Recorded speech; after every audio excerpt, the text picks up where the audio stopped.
জলের দাবিতে উদয়পুর বড়টিলা এলাকায় রাস্তা অবরোধ এলাকাবাসীর। জানা যায় গত 4 মাস ধরে উদয়পুর কিল্লা বিধানসভার অন্তর্গত রাজনগর গ্রাম পঞ্চায়েতে বড়টিলা এলাকার লোকজন পানীয় জলের সমস্যায় দিন যাপন করে আসছে।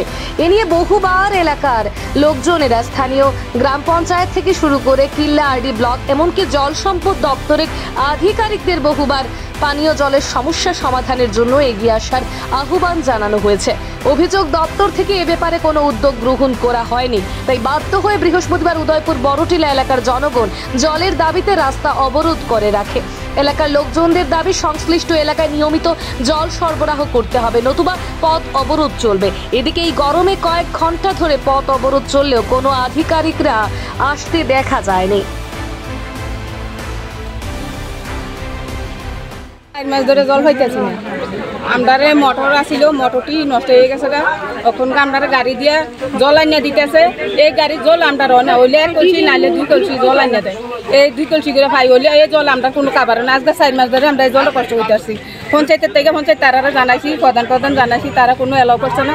ওখানকার আমরা জলের ইয়ে থেকে তারা কাছে আমরা আবেদন তারা কোনো এলাও করছে না। গুরুত্ব দেন না, গুরুত্ব দেন না। তারা কোনো এলাও করে না। অনকা আমরা জলের ইয়ে স্থানীয় কাছে আমরা রাজনগর গ্রাম পঞ্চায়েত। প্রধানের নাম কি? প্রধানের নাম প্রীতি সরকার। ওনার কাছে জানাইছিলেন? হ্যাঁ, জানাইছি। তো এখন আপনারা কি চান? ওখানকার আমরা জলের ইয়ে থেকে জলের আবেদন চাই। জল প্রাণীর কাছে, মানে জলের দপ্তরে। কোন এলাকা আপনারা এই জলের সমস্যা? আমরা রাজনগর বড়টিলা।